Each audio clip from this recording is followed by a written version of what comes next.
Family business makes no sense. So let's talk about it. Welcome to another episode of Family Business Challenges, where I explain why, in my opinion, family business as a concept makes no sense. And because I've been working with families in business for so many years, I'm going to share with you some of the ideas I have for how to make it make sense. I'm Jon Kenfield, the Family Business Solutionist, broadcasting from Melbourne in Australia. So this series is all about 50 common causes of conflict that tend to arise when you mix a family with a business. And today's episode is cause number 4 of 50, ages and stages, where we'll explore why it is in the natural course of events at different times in the life cycle of the family and the business, people will be in different stages in their lives with different needs and different interests. Very profoundly different needs and interests. And if you bring family into the business, you've not only got the tensions that would happen in a social group, but you've got tensions that happen because the requirements in private life flick over into business life, and the needs of the business flick over into the private life. It can be the perfect storm. So ages and stages are yet another common cause of conflict in a family business. And the point of this exercise is to understand a little bit better what is going on as a cause, so we have more chance of fixing the problem through empathic problem solving than through legal threats and emotional blackmail. So this is of interest to you, welcome, and please stay with us. When we talk about ages and stages, we're referring to the profound tensions that arise because of different parts in their lives, different times in their careers, different stages in their life cycle. Individuals, families, and businesses will have changing needs, and invariably and inevitably, at certain times, some of those are going to be in conflict with each other. The problem with having a family involved in that process is that within family environments, a lot of things get taken for granted, and a lot of problems tend to be ignored on the basis they'll get over it, rather than, as perhaps we would in a commercial environment or an institutional environment, we would recognise there is the problem, it needs to be fixed, or it's going to grow into a bigger problem, and then the consequences may be pretty ugly. So one of our biggest problems is a small cause can grow into a mighty conflict if it's not addressed. We've already talked about the fact that because you've got the family and the business, we've multiplied the potential implications of the conflict that can arise through the ages and stages once they get seriously out of sync. Add to that, we have the natural life cycle of a family. Mum and dad, and I'm going to sound pretty crass here, but in their younger, lustful or loving days, biologically they get together to become breeders. By definition, if they have got together to start a family, they've got together because they are driven to become breeders, no matter how romantic and how emotional they like to think of it. At a biological level, they are breeders. When children are very little, they tend to be feeders. As those children get older and start to explore the world, mum and dad are protectors. And then eventually, as their children mature, again paralleling what happens in the rest of the natural world, mum and dad are launchers. They send the kids off to create lives of their own and effectively to continue the species. In a family business, that's a bit different because the kids come back on a rubber band or they may never leave. And so they've remained much closer, and in one respect, they have never left the nest. For some people, that works extremely well. For others, it can be a limiting factor. That's not the subject of this conversation. But what we do need to consider, and what often doesn't get talked about a hell of a lot, is that once mum and dad have completed the launching and their kids have gone out into the world to get their final qualifications, start their careers, and begin their own families, what is the reason for mum and dad still being together? And we know from surveys in the US in particular that an awful lot, over 50% of all marriage separations, occur in the over 50s after the kids leave home, often not long after the kids leave home or just finish school. Because the original reason for the mum and dad getting together no longer exists. And the question is, are they and do they want to renegotiate their own relationship so that as eventual grandparents and as people who no longer have kids to protect in the nest, they're happy as companions? That is a physical, actual, necessary renegotiation of a relationship.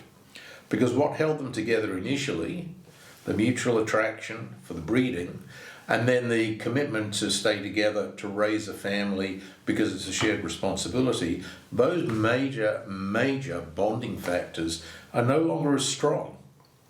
Now, if they get translated into, they're the elders of the family, the grandparents, they're helping like a village to bring up the next generation, that's what it's all about.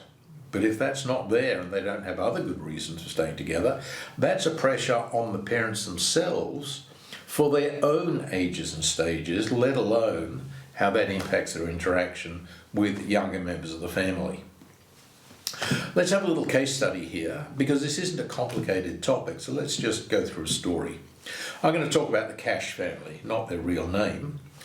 Mum and Dad had started a very successful import-export business, and they've lived a good life. They are financially secure. They have a business that would be worth $8 to $10 million on the open market, relatively easy to sell. And they got some fairly significant property assets in there as well. So however you slice and dice it, they're in quite a comfortable place. Martin and Jenny are their son and daughter, and they have worked in the family business both since going, Martin went straight from school, Jenny went off to university, got business qualifications and so on. They are both good kids, they work well in the business, they now have their own families. Martin has a young family, Jenny's family are teenagers. And they have contributed a great deal to the growth of the business and making mum and dad's life easy. Now in recent years, mum and dad have been heading towards retirement, and they have known that they needed to get more money out of the business and into their private funds, so they're not beholden back to the business when they finish work, because they'd always talked about handing the business over to Martin and Jenny in return for their labour at a very heavily discounted rate over the many years. So particularly in recent years, they have underpaid both Martin and Jenny and other staff, whilst they've been funneling as much of their own money as possible into their own superannuation and other funds to look after their retirement. They don't want to have to sell the business, and so they feel entirely justified in doing that. But in the process, Martin and Jenny have both been very short of money in their own lives because they're stuck with mortgages, car repayments, even if they're through the business, murderous school fees. They're trying to keep up with their neighbours and do nice holidays and the like, and they are financially really well and truly strung out. They feel, despite some bonuses that have been paid to them in recent years, they feel mum and dad have really done very well out of the business over the years. They've set themselves up very nicely, and the fact that maybe their savings are not as good as they would like them to be isn't their fault. They've helped them to get set up, and mum and dad have almost used and abused them in the process of doing that. So they actually want to get more money out of the business, but at the same time, they know that the business needs significant reinvestment to stay competitive, because whilst it's been drained of cash, it has gone backwards relative to its competitors to the point where there is some risk about whether the business can even continue. And that's their entire livelihood in which they've invested 15, 20 years of working life. So you can see, I hope, the massive difference in the requirements between all of them. And unless they get together and work out how do we deal with this problem, mum and dad will typically try and do stuff and hope everybody is grateful for the benefit of being given this valuable business. But in the meantime, they're not moving out of the way in succession. So they're still remaining in control. Mum and dad are getting to their 70s now. They are really not as active as they need to be or as switched on as they need to be to keep the business competitive. And Martin and Jenny are not being allowed to step up and take control of their own futures, and that is creating a lot of tension and conflict within the family. That's fairly typical of what tends to happen in a lot of family business succession. So, how do you deal with something like this? What are the strategies and solutions that will help to avoid these inevitable developments from happening and potentially putting at risk the family and the business? Well, the first thing you've got to do is, as a family, you've got to be aware of the danger. You've got to be aware of reality. You've got to understand people get older, businesses go through life cycles, families go through generations, and these are profound changes. They may appear to happen quickly or slowly, but however quickly they're happening, they will be happening, and they need to be dealt with. Hope is not a strategy, as they say. You can't just hope things will work. The smart move is hope for the best and plan for the worst. Anticipate what is inevitably going to happen through these ages and stages of the business and the family, and collaboratively develop a plan that, as best as it can, suits everybody's needs. And if, as in the case of the Cash family, you've got a well-run, profitable business providing the potential to support the whole family now and future generations, life's fairly simple. If you don't get it right and the business isn't working well, then your options are far more limited. So we need a family plan. Family plans typically are 25 to 100-year plans.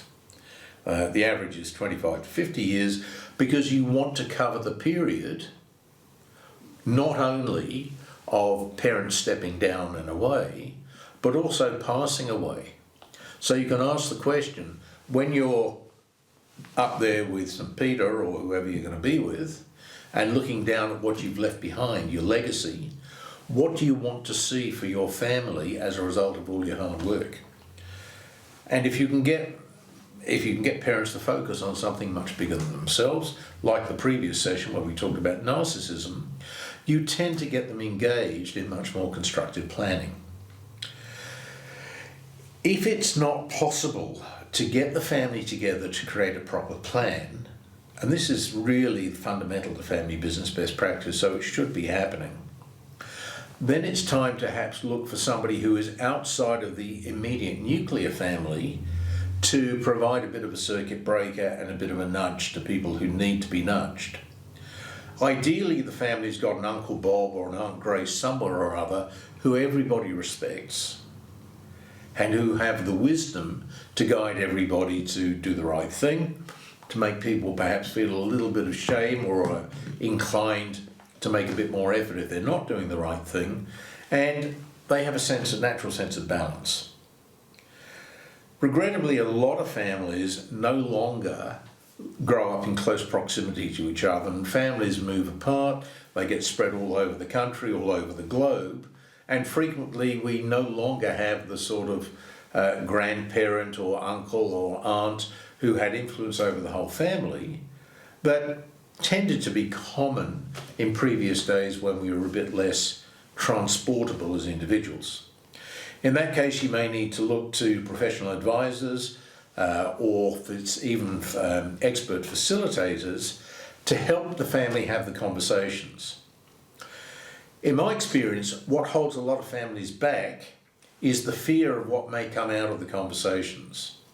But if they're properly handled, usually it's the fear of the conversation rather than the conversation that's difficult.